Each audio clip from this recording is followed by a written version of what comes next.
สบายดีเด้อทุกคนสบายดีจากประเทศเบลเยียม มีเหตุการณ์อีกแล้วทุกคนจะมาเล่าให้ฟังปกติก็เหมือนอยู่เยอรมันเนาะทุกคนวันนี้จะเดินทางไปประเทศเนเธอร์แลนด์เมืองอัมสเตอร์ดัมทุกคนแต่ว่าเขาหันกันนั่งรถมาแต่เช้าเนาะทุกคน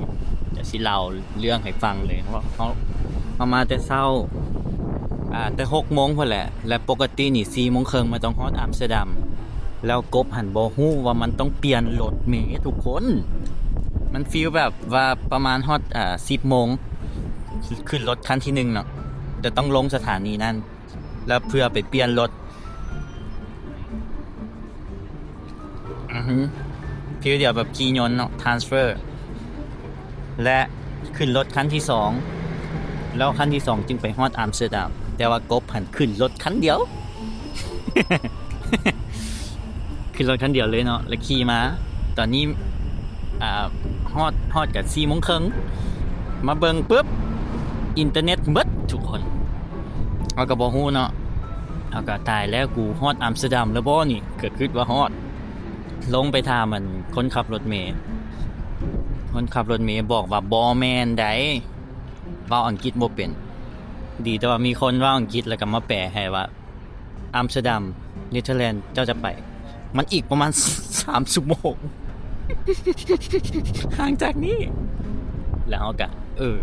แล้วอยู่นี่มันแม่นหยังอยู่ไสเบลเยียมมันอยู่ลุ่มกว่าอัมสเตอร์ดัมมันอยู่เทิงเมืองที่กบมามันอยู่ฝั่งนี้ แกมีแต่หัวอย่างเดียวเนาะอินเทอร์เน็ตหมดเด้คิดแล้วนะว่ามื้อใดมันสิหมดเพราะเน็ตหันกบซื้อเป็นเดือนทุกคนเป็นเดือนแล้วมันจะมีแพ็กเกจให้แบบประมาณ50 กิกแต่เฮาใช้หลายแล้วมันเบิดก่อนหลังจากฮอดปุ๊บเกี่ยวกระเป๋าป่ะนี่ก็ว่าโอเคฉันค่อยลงนี่ก็ได้คันโมเมนต์อัมสเตอร์ดัมมอรถเมย์มันบอกเงินให้มันบอกกระเป๋าให้มันว่ามันนี่10 ยูโร200,000 กว่าเนาะ250ปลาย10 ยูโรพอมาค่อยจะเอากระเป๋าให้เพราะว่าเจ้าบ่ได้ซื้อปีมานี่มันว่าเฮาก็เลยมันก็ถามมีเงินสดบ่ก็ว่ามีแต่เหรียญแล้วก็จับไปมันบ่ให้อีหลีเด้มันซูซีอยู่หั่นแหละมันก็ว่าบ่5 ยูโรจะบ่จำเป็นได้ให้มัน10 ยูโรค่าข้าวไปคาบนึงเลยเด้แล้วมาฮอดนี่ก็พอดีประมาณวุ่นวายอยู่เนาะทุกคนประมาณ5 โมงกบ่ได้ถ่ายคลิปเลยแล้วก็ก็ไปกินเคบับบ่เขานี่หยังโตเป็นซอยแล้วก็ตั้งสติก็เลยมาโอเคเอามีแต่หัวแหละเรื่องมันเกิดขึ้นเลยเด้ทุกคนแล้วก็ต้องได้ซื้อปีใหม่เพื่อไปอัมสเตอร์ดัมเสียเงินไปเนาะปีใหม่ก็30 ยูโรพุ่นล่ะก็แพงแต่ก็จำเป็นเพราะว่าโฮสเทลอีหยังเขาจองอยู่พุ่นล่ะเด้หม้องพักอีหยังก็ประสบการณ์ทุกคนกบคันคิดว่าตัวเองจองเป็นได้เล็กทุกคนได้เล็กก็คือแบบมันบ่ต้องไปเปลี่ยนรถเมล์นะแบบมันตรงไปเลยแต่บัดนี้เฮาอินเทอร์เน็ตบ่มีเนาะนะบ่มีอินเทอร์เน็ตเพราะว่ามันจะมีแอปว่าเฮาฮอดใส่เฮาจะเบิ่งแอปแล้วเฮาก็เบิ่งแผนที่ว่าเฮาฮอดใส่จุดใดมันโอ มันโอเคแต่มื้อนี้นี่โชคบ่ดีแน่อินเทอร์เน็ตหมดอยู่ในรถเมล์มี Wi-Fi แต่ว่าเฮาเข้าไปแล้วมันต่อไปบ่มีเน็ตทุกคนมันมักหลุดคิดแล้วนะว่าโอ้ถ้าอินเทอร์เน็ตหมดนี่ชิบหายแท้ๆใช้คำบ่สุภาพเนาะทุกคนแบบยุ่งแท้ๆกะอีหลีเด้มันก็เกิดขึ้นแล้วเด้แต่ก็บ่เป็นหยังเนาะทุกเทื่อที่เฮามีความสุขหลังจากนั้นจะมีความทุกข์ตลอดคือตอน ตอนทำอิฐเนาะจองปี้รถไฟพิษผู้ใดเบิ่งกบก็จะจื้อได้เนาะจองปี้รถไฟพิษเทื่อที่2อยู่มิลานหมู่ไปเลี้ยงข้าวหมู่ไปรับไปส่งเทคแคร์อย่างดีเฮาก็มีความสุขหมู่เลี้ยงข้าวหมู่คนอังกฤษเทื่อที่2มาหมู่คนฝรั่งเลี้ยงข้าวไปส่งอยู่สถานีรถเมล์ตกรถเมล์เนาะหลังจากมีความสุขได้หน่อยเดียวปุ๊บความทุกข์เข้ามา ตกรถเมล์ได้นอนอยู่หน้ารถสถานีรถไฟวันนี้มาเยอรมันไปหาพี่โก้กับเทคแคร์อย่างดีเนาะเลี้ยงบอกเลี้ยงเบียร์พาทอกพาเที่ยวเอาบริจายจะกีบหลังจากออกจากเล้าปุ๊บมีความทุกข์เลย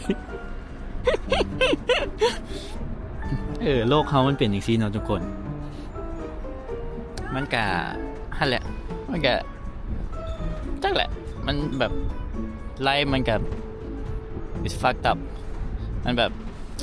ชีวิตมันกับมักเล่นตลกสิเนาะมันบ่ให้เขามีความสุขได้โดดนะประมาณก็บ่เป็นหยังทุกคน anyway ก็มันเกิดอะไรกับเป็นประสบการณ์วันนี้เฮาก็จื้อว่าขึ้นรถเมล์ตอนแรกกันผิดคันเด้เฮาเบิ่งป้ายผิดวันนี้เฮามีประสบการณ์ใหม่แล้ววันนี้เจ้าที่2มาว่าเฮาต้องเช็คดีๆว่ามัน transfer มันต่อรถเมล์โอเควันนี้ฮู้แล้วทุกคนเทื่อที่2นี่ไม่ควร ให้ไม่มีแต่เทื่อเดียวแหละทุกคนไปวันนี้ก็ท่ารถเมล์ดีเลย์อีกอันนี้จากเมืองอีหยังเนาะทุกคนมันห่างจากเมืองหลวงเบลเยียมมาไกลอยู่เด้ประมาณชั่วโมงกว่า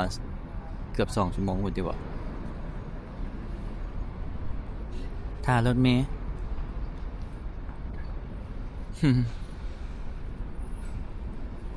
หลังๆมานี่ก็แบบชิวๆเลยจ้ะทุกคนเพราะว่าทุกอย่างคือประสบการณ์คันเฮาไปซีเรียสแบบเสียดายเงินอีหยังมันเสียดายแหละคันเฮาไปจมปักกับอดีตมันแฮงจะเป็นทุกข์เฮานะก็เลยอยู่กับปัจจุบันก็เลยอย่าแม่งซะบ่คำบ่สุภาพอย่าแม่งซะแบบเสียไปเลยเด้ค่าประสบการณ์ค่าโง่แล้วก็ดีใจที่ว่าตัวเองเก่งขึ้นเลเวลอัพเนาะทุกคนเพราะว่าเฮาเจอประสบการณ์จังซี่กับตัวเองแล้วเฮาก็จะฮู้จะเห็นจะฉลาดขึ้นว่าง่ายๆไปวันนี้ก็ท่ารถเมล์หนาวก็หนาวเนาะเป็นย้อนเสื้อตัวนี้บ่นอนอยู่หน้าสถานีรถไฟกับเสื้อตัวนี้เสื้อตัว บ่แม่นนะบ่ต้องไปโทษนั่นโทษนี่โทษตัวเองที่บ่รอบคอบแล้วก็กับนั่นแหละบ่มีผู้ใดคิดเนาะทุกคนว่าอินเทอร์เน็ตก็บ่คิดว่ามันสิเบิดหั้นนะขึ้นแล้วว่าสิเติมแต่บัดนี้คันเฮาเติมไวเท่าใดแล้วเฮาจะได้เสียหลายส่ำนั้นเนาะเพราะว่าคือกบก็ซื้อต่ออีก12วันก่อนกลับนะเฮาก็ซื้อซ้ำที่เฮาจะอยู่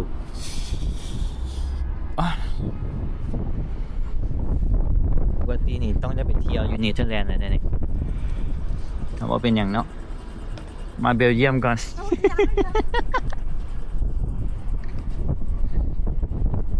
หัวตัวเองเนาะเมืองลมกับลมเมืองหนาวนี่โอ้ยตายโอ้ย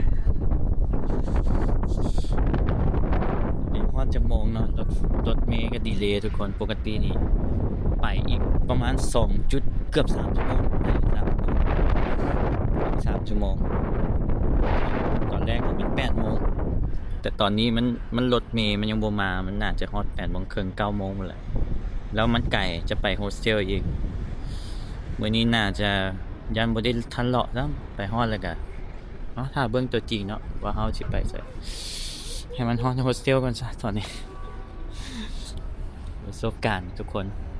คันบ่มาบ่เกิดขึ้นก็บ่ฮู้บ่เห็นเนาะดีแล้วมันเกิดขึ้นบ่มีผู้ใดเก่งมาแต่เกิดเนี่ยเที่ยวคนเดียวเนาะประสบการณ์ใหม่ๆมันเป็นเรื่องที่บ่ดีแหละเรื่องที่โหดร้ายเด้อทุกคนแต่ว่ากบหันจะคิดบวก เฮาก็ว่านี่แหละมันจะสอนเฮาคันเฮาไปเล่าให้หมู่เฮาเวลาเฮากลับไปลาวมันคือสิตลกขนาดสินะก็เลยชิวๆเนาะมันก็เศร้าแหละแต่ว่าเศร้าแหละก็เฮ็ดหยังบ่ได้เครียดเฮ็ดหยังก็บ่ได้แล้วก็เลยยาแม่มัน let it go ยามันเกิดเลยเด้ว่าสิเก็บมาคิดทุกข์ใจเฮาเครียดนู่นนี่นั่นมันก็บ่เกิดประโยชน์หยังเนาะ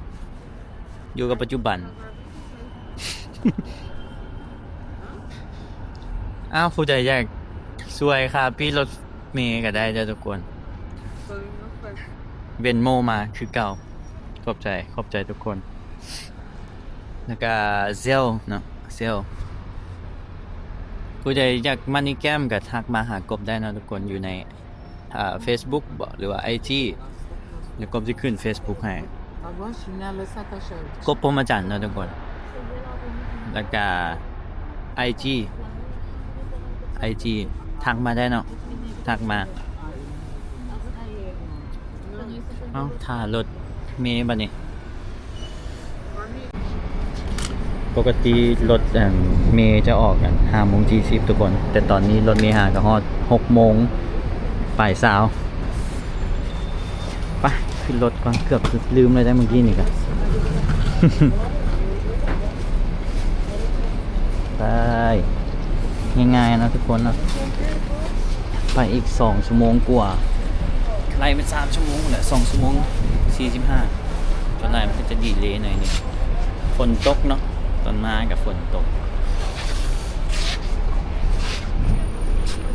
เนี่ยมันจะฟิกว่า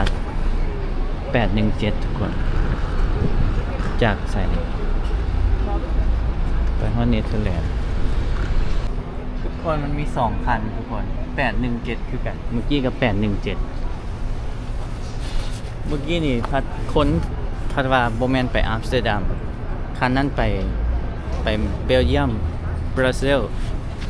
แต่มาคันนี้บางคนก็ว่าไปบราซิลอ้าวไปนี่ตกรถพี่อีกเลยคันตกอีกนี่สิบ่ไปเลยนะอัมสเตอร์ดัม เรียกว่าโบแมนที่บอกงงบัดนี้บอกว่ามือทีโหดไฮมันก็สิโหดไฮทุกมือเลยสิออเดถามว่า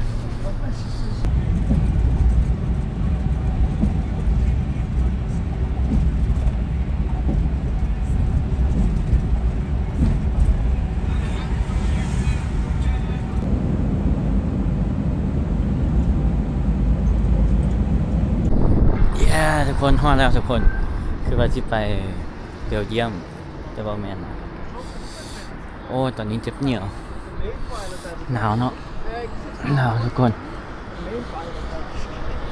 วันนี้ก็นั่งรถไฟฟ้าไปอีกทุกคนประมาณ30 นาทีพุ่นน่ะ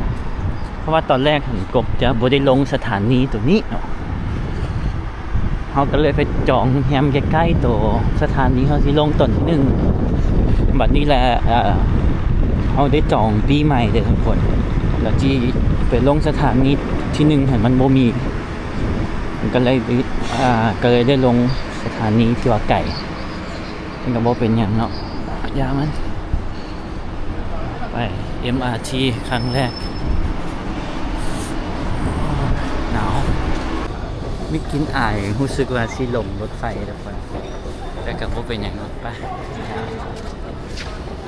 น่าจะแนวตัวนี้เข้าเมืองทุกคน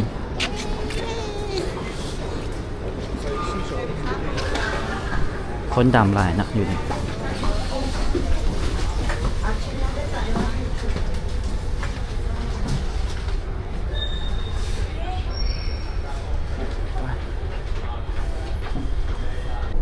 นั่งไปอีกประมาณ13 สถานีนะทุกคนประมาณ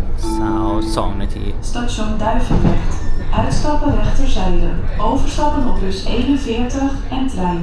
Let op de ruimte tussen de metro en het perron. Please mind the gap between the train and the ตัว platform. นี้มันจะบอกไปต้องย่านนะทุกคนบ่ลงกับบ่เป็นครับต้องลงนะบ้านเฮาบ่มีนะคือกบนี่แหละไปโลดบ่สนใจ ยิ้มสู้อย่างเดียว อดแล้วทุกคนย่างไปต่ออีก1.5 กิโลประมาณ16 นาทีช่วงนี้อากาศมันก็ประมาณจักองศาวะแต่รู้สึกว่ามันเย็นนะทุกคนมันเย็นลมเนาะลมแบบพัด7 องศาทุกคนแต่ว่ามันเย็นลมเนาะเย็นเลยไปเครื่องไปไหว้โฮสเทลก่อนยังซอกกินอย่างเนาะทุกคนตั้งแต่ออกสถานีรถไฟมานี่สังเกตเบิ่งรถถีบจะหลายทุกคนนี่จะหลายอย่างสิเลย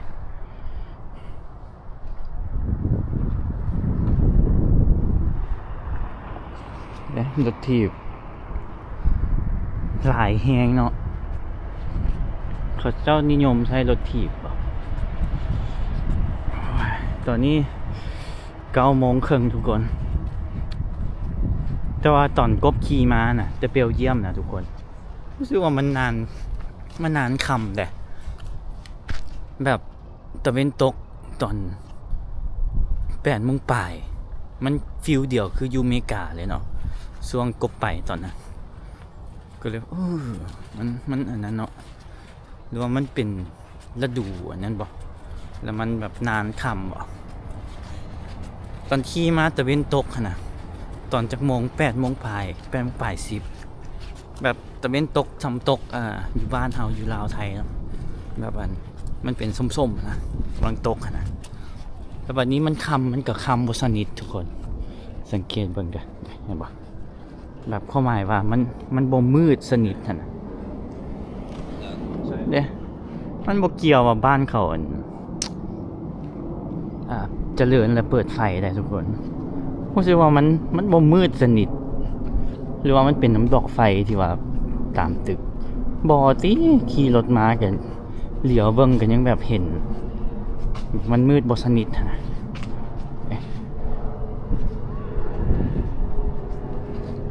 คนอยู่นี่ขี่รถจักรหลายเนาะรถจักรรถถีบ Turn right toward Wiltinglawn. Turn right right หน้า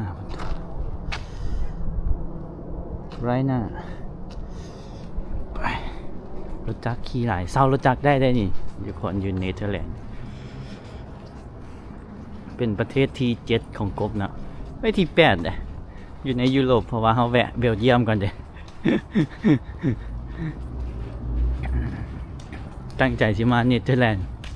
จะไปฮอดเบลเยียมก่อนโอ้ยเอาเป็นประเทศที่7เนาะไล่เป็นที่7เอาซะเบลเยียมจึงเป็นที่8เนาะเนี่ยรถจักรหลายทุกคนมาเป็นตาย่านบ่ทุกคนเป็นกราฟฟิตี้เต็มเลยเนาะกราฟฟิตี้ครับเพ้นใส่นะเราพอเห็นโฮมเลินเลยต้องลงเลยนะตอนนี้มัน9:38เนาะ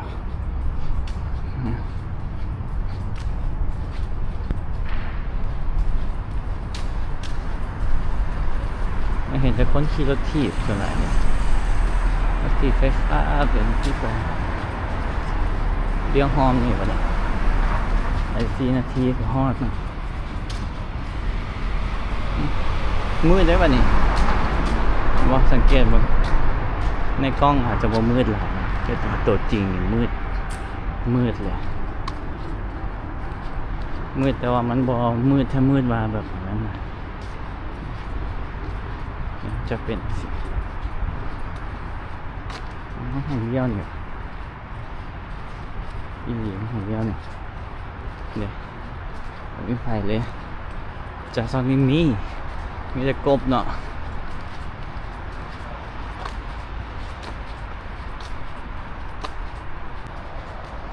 กบหันบริย่านผีเลยทุกคนย่านแต่ว่าขนจะโจดเห็นไหมย่างมาคนเดียวเลยนะเราแหวงทั้งหลังเนาะย่านคนมาจีมาจิงสับมาเอียง Turn left toward Krellis Lewinstock.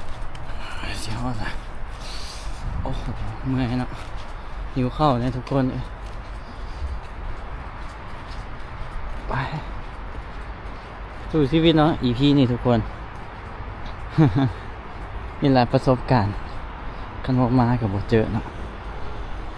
มีแต่คิดบวกคิดดีแล้วก็จบ นี่ทุกคน Dutchish Hostel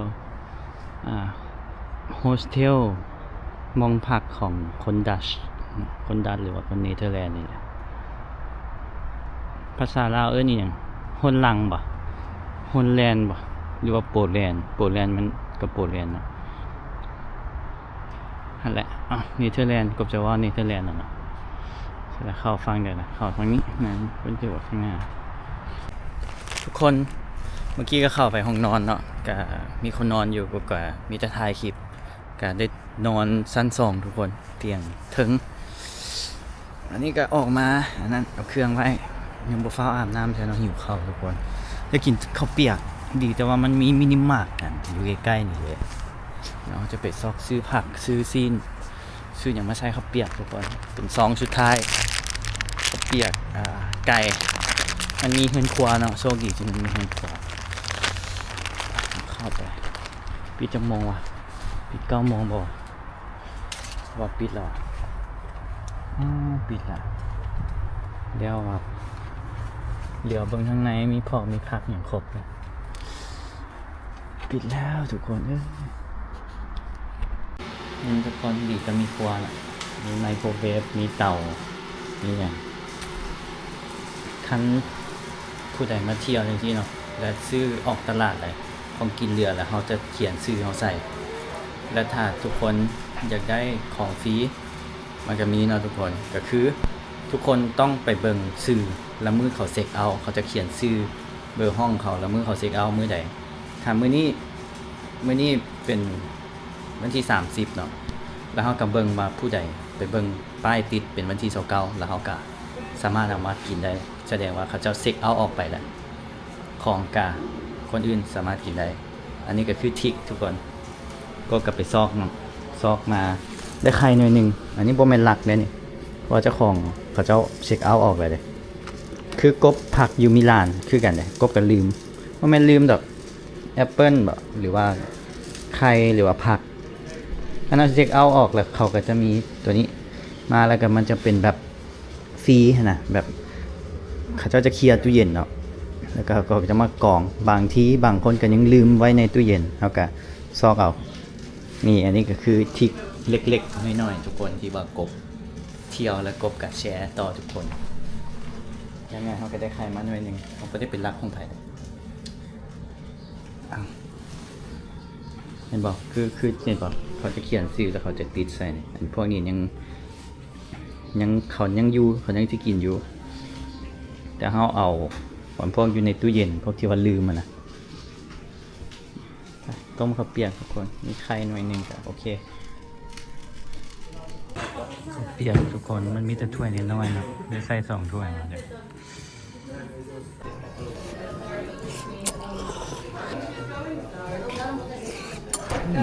ครับเผ็ดจี๊ดจัดทุกคนกินอิ่มแล้วเดี๋ยวไปที่นอนพักนะทุกคนนี่ก็เป็นมื้อที่บดีสุดท้ายมันก็ผ่านไปได้แล้วทุกคนบ๊ายบายทุกคนสำหรับใครที่อยากเซลล์ก็สามารถเซลล์ได้ทุกคนเพื่อเป็นค่ารถเนาะค่ารถก็30 ยูโรเนี่ยแพงเด้อผู้ใดอยากซัพพอร์ตอยากช่วยเหลือกันเป็นมู่มาได้ทุกคนหรือว่าเซลล์เนาะทุกคนบ๊ายบายเจอกันคลิปหน้าทุกคนบ๊ายบายสินอนก่อนเดี๋ยวอาบน้ำเองก่อน